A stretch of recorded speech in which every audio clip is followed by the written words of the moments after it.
এই গৰমডালত এইটোৰ পৰা স্নায়ু বিজ্ঞান কেন্দ্ৰৰ পৰা সেইফালে জেৰক্স কৰিবলৈ যোৱা মজাই বেলেগ ভিতৰত এচি বাহিৰত ৰ'দ আৰু এতিয়া বহুত মজাই লাগিছে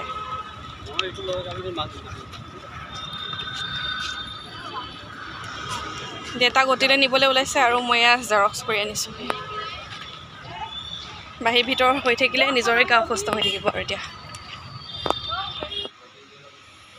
ভিতৰত ডেটাৰ অপাৰেশ্যন হৈ আছে আৰু বাহিৰত আমি এইদৰে ৰখি আছোঁ এতিয়া দাদাও বহি আছে ময়ো বহি আছোঁ এতিয়া কিমান সময় হয় তাকে চাই আছোঁ আৰু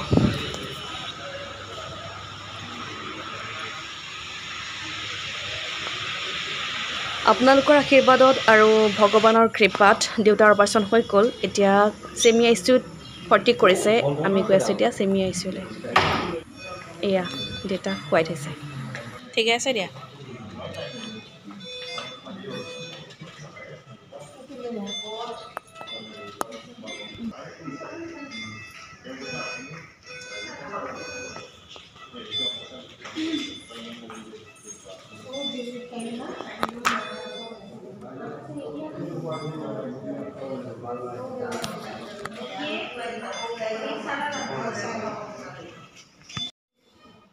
এয়া মাহী খবৰ ল'বলৈ আহিছে আৰু মাহীক কৈ আছে কেনেদৰে অপাৰেশ্যন হ'ল আৰু কি কৰিছে দেউতাই দেখি আছে বোলে সেই সকলোখিনি কৈ আছে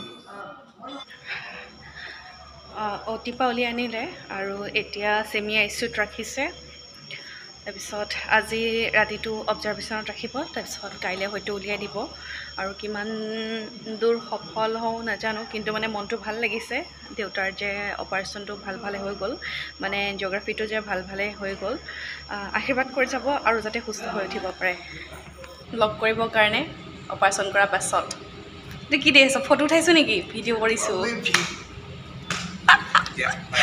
বাই বাই ভাল লাগিলে হা আহিলা একদম পুৰা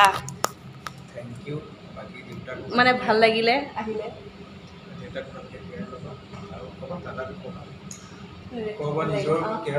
ঠিক আছে অঁ কম বাৰু বাই বাই টাটা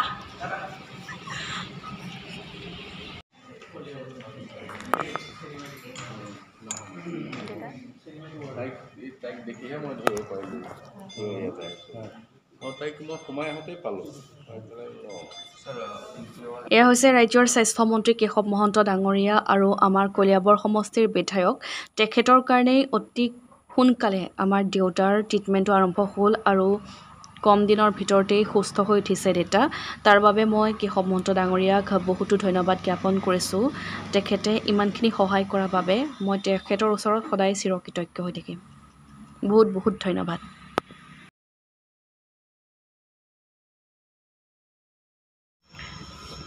ৰাতিৰ 1টা বাজিব হ'ল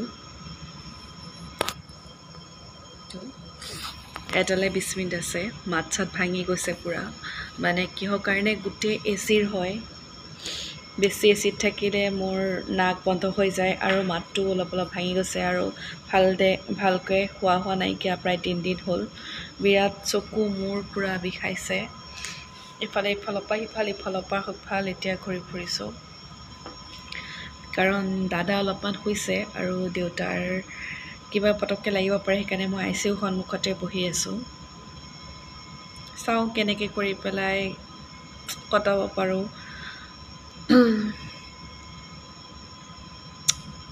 এনেকৈ দেউতাৰ লগত থাকি পোৱা নাই ৰাতি টোপনি ক্ষতি কৰি কিন্তু এইবাৰ প্ৰথম অভিজ্ঞতা নিজৰ মানে পৰিয়ালৰ মানুহৰ লগত এনেদৰে ৰাতি কটাইছোঁ এটাৰ কাৰণে ভাল লাগিছে ইমান গৰমত যে ইয়াত এচি আছে সেইকাৰণে ভাল লাগিছে মানে গৰমটো অনুভৱ হোৱা নাই কিন্তু মাতটো ভাঙি গৈছে তাৰ কাৰণে অকণ ভয়ো লাগিছে বেছিকৈ এচিড থাকিলে মাথা বিষ হ'ব আৰু জ্বৰ হৈ যায় বুলি বিৰাট অশান্তি লাগিছে গাত লোৱা কাপোৰ নাই সেয়েহে বিচনা চাদৰখনকে এনেকৈ লৈ পেলাই ঘূৰি ফুৰিছোঁ চাওঁ কিমান দেৰি থাকিব পাৰোঁ এনেকৈ গুড মৰ্ণিং এতিয়া 5:30 বাজিলে মই গা পা ধুই কৰি আজৰি হৈ আহিলোঁ শুব নোৱাৰিলোঁ যিহে ঘুমনি চবেই ইটোৰ পিছত সিটো যিহে ঘুমনি দিছে আৰু এতিয়া মই উঠিলোঁ গা চা ধুই কৰি আজৰি হৈ আহিলোঁ আৰু ইফালৰ পৰা সিফাল ঘূৰি আছোঁ চাওঁ কি কৰোঁ এতিয়া দেউতাহঁত পূৰা শুই আছে যে সেইকাৰণে ৰুমৰ ভিতৰতো যাব নোৱাৰোঁ, সেইকাৰণে ইফালৰ পৰা সিফাল কৰি ফুৰিছোঁ এতিয়া।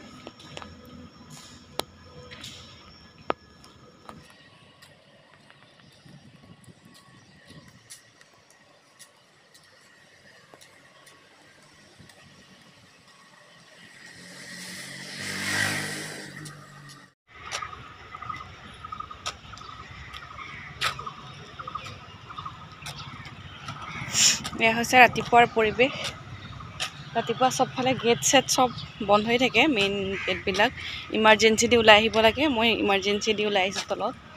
আৰু ভিতৰত এচিত ঠাণ্ডা, বাহিৰত এতিয়া গৰম পূৰা। বিৰাট অশান্তি লাগিছে, মানে মাথা চাথা বিষাই আছে যে ভালকৈ টোপনিটো মাৰিব পৰা নাই অৱস্থা।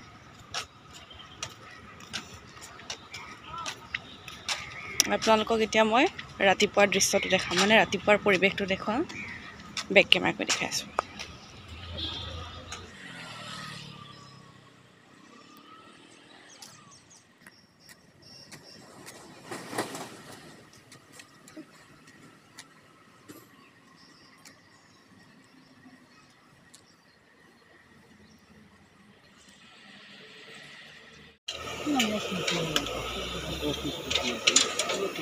ৰাতিপুৱাই ফচিলোহেঁতেন আজি লিফ্টত, মানে পটককৈ কাৰেণ্ট গুচি গৈছিলে আৰু অলপমান প্ৰব্লেমো দেখাই আছিলে। মই ভাবিছোঁ আজি ফচিলোঁ আৰু তাৰপিছত আৰু দুজনমান দাদা ফচিছে, মানে গ্ৰাউণ্ডৰ পৰা ফাৰ্ষ্ট ফ্ল'ৰটো আহোঁতে ফচি গৈছিলে। তাৰপিছত ভয় লাগিলে উঠিবৰ কাৰণে লিফ্টত, সেইকাৰণে এতিয়া এইদৰে আহি আছোঁ। দাদাজনে মাতি চাহক একো নহয় মই যাম বুলি, মই কৈছোঁ নাই নহ'ব দেই, নোৱাৰি, বিৰাট ভয় লাগে লিফ্টত ফচিলে। সেইবিলাক অভিজ্ঞতা আছে, বহুতবাৰ ফচি থৈছোঁ ভাই। আজি দেউতাৰ অপাৰেশ্যন কৰাৰ 3 নম্বৰ দিন। এতিয়াও মই হস্পিটেলতে আছোঁ, মানে কালি ৰাতি আছিলোঁ মোৰ লগৰজনীৰ ৰুমত। কালি 2 নম্বৰটো দিন আছিলে, আৰু যিহেতু ৰাতি ICUৰ মানে ভিতৰত গাৰ্জেন থাকিবলৈ নিদিয়ে, সেয়েহে ৱেইটিং ৰুমত দাদা থাকিলে। আৰু মই ভাবিলোঁ মই এনেই ইয়াত টোপনি ক্ষতি কৰাতকৈ মই লগৰজনীৰ ৰুমলৈকে গ'লোঁ, যিহেতু একেলগে দুয়োটাই যদি আমি মানে টোপনি ক্ষতি কৰোঁ অলপমান প্ৰব্লেমো হৈ যাব। সেয়েহে মই গুচি গ'লোঁ লগৰজনীৰ ৰুমত। আজি ৰাতিপুৱা আহিছোঁ, আজি দেওবাৰ। দাদা আছে, দাদা ৱেইটিং ৰুমতে অকণমান আৰাম কৰিছে। ৰাতিপুৱাৰ পৰা সিয়ে লাগি আছে দেউতাৰ লগত, মই যিহেতু নাছিলোঁ। আৰু চাগে 2 দিন লাগিব দেউতা ভাল হ'বৰ কাৰণে, সুস্থ হ'বৰ কাৰণে। কালিলৈকে দেউতাৰ হাৰ্টটোৰ যোনটো হাৰ্টবিটটো কাম কৰা ইমান নাছিলে, 60লৈকে গৈছিলে, 60-61 এনেকৈ আছিলে।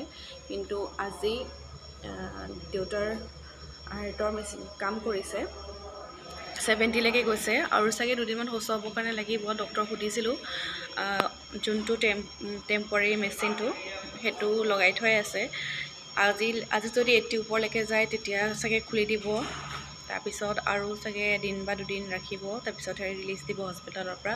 ভালেই লাগিছিল ইয়াত থাকি, কিন্তু নিজৰ ঘৰৰ নিচিনা কেতিয়াও নহয়। ইমান চাফা হ'লে ঘৰখনলৈ মনত পৰি আছে, যিহেতু মা অকলে আছে, ভাগিনহঁত ৰাতি থাকেহি আহি পেলাই। কিন্তু এনেকৈ মাক এৰি পেলাই আমি 3টা বাহিৰত আছোঁ, দুখো লাগিছে। আপোনালোকে আশীৰ্বাদ কৰিব যাতে সোনকালে সুস্থ হৈ উঠে দেউতা, সোনকালে ঘৰ যাব পাৰোঁ।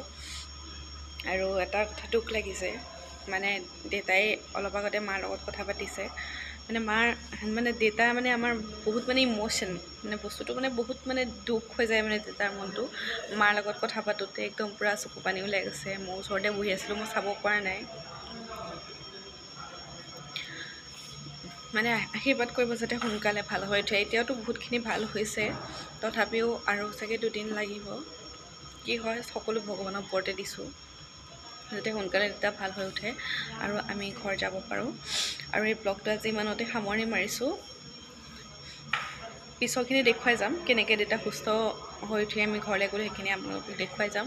আৰু আজি ইমানতে, মানে অপাৰেশ্যন কৰাৰ পৰা 3 দিন, আজি 3 দিন হ'ল। 3 দিনত কি হ'ল সেইখিনি গোটেইখিনি দেখাইছোঁ।